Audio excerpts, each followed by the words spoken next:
여러분, 채권 시장의 대반란이라. 투자자면 플러스 346%라. 이 단어만 가지고는 무슨 이야기를 할지 가늠이 되지 않으시죠? 바로 이거를 보시면 아십니다. 전년 대비 2022년 개인 투자자예요. 예, 채권 거래 증가율입니다. 346.19%나 증가했습니다. 배수로 보면 4.5배 증가했다는 거죠. 4.5배. 예, 5배는 아니지만 4.5배 증가했다는 거 실제입니다. 엄청나게 증가했습니다. 여러분 보시다시피 2021년에 개인이 채권에 투자하는 거, 채권개미라고 하죠. 채권개미가 투자한 금액은 4조 5,675억 원이었습니다. 그런데 2020년에는 보세요. 20조를 넘었습니다. 20조 3,795억 원. 이야, 장난 아닙니다. 진짜 장난 아닙니다. 예, 이게 개인 투자자들이 채권 시장에 눈을 떴다. 뭐 이렇게 이야기할 정도예요. 심지어 말입니다. 시장에서는 이제 미국식으로 말입니다. 부동산이 아니라 주식과 채권, 이런 어떤 금융상품으로 많은 사람들이 다가오고 있다. 뭐 이렇게 시장에서는 해석하게 돼요. 다시 말해서 뭐 채권 투자의 원년이다. 뭐 이런 표현까지 씁니다. 그만큼 말입니다. 많이 늘어났어요. 이게 뭐 옛날에 2018년만 하더라도 보세요. 4조 3,190억 원이었잖아요. 2019년에 3조 7,513억 원이에요. 2020년도 마찬가지입니다. 3조 8천억 원. 그런데 2021년에 조금 늘었습니다. 4조 5,675억 원이 늘더니 올해 2022년 작년에는 20조 3,795억 원. 무려 4.5배 346.19%가 늘어난 수치입니다. 그러니 채권 시장의 대반란이라는 말을 써도 무방합니다. 그만큼 말입니다. 사람들이 채권 하고 있습니다. 왜 채권 할까요? 금리가 좋아요. 채권 시장 일단 액면가 이게 금리가 높으면 액면가가 낮잖아요. 그죠? 신규 발행을 하더라도 채권 시장의 금리가 장난이 아닙니다. 많이 주는 데는요.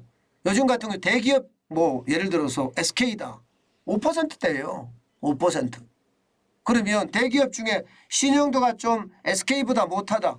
6%대입니다. 어떤 데는 7%, 8%대도 굉장히 많습니다. 그러다 보니까 채권을 조금만 아시는 분들은 나 채권 살래. 이렇게 하면서 채권 시장으로 몰리기 시작했어요. 실제 말입니다. 올해 작년이죠. 작년에 개인 투자자들이 투자한 것을 보면요. 회사채를 얼마나 사들였느냐. 7조 9,140억 원어치 사들였습니다. 회사채. 일단 이자를 많이 주니까. 그죠? 물론 위험은 크죠. 회사가 망할 수도 있으니까요.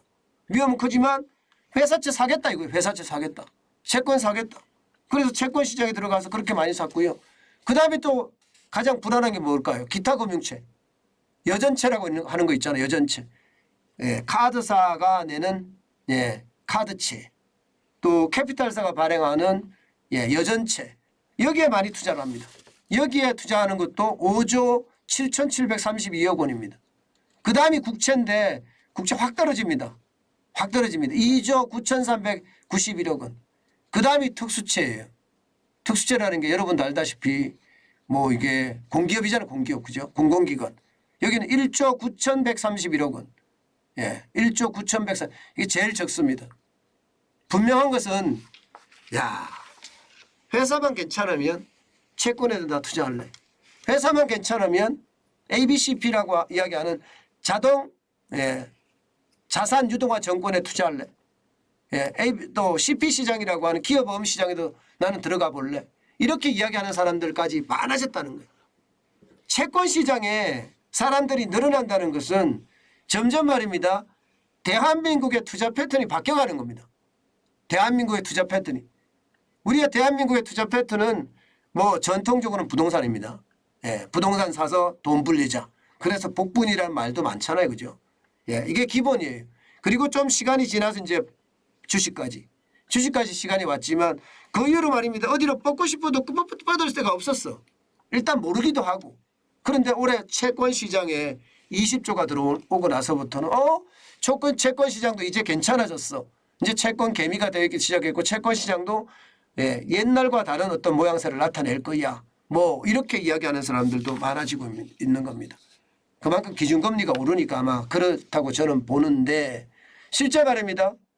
개인 투자자들이 순투자 금액만 20조 3,795억 원이잖아요. 근데 ETF까지 따지면 더 큽니다.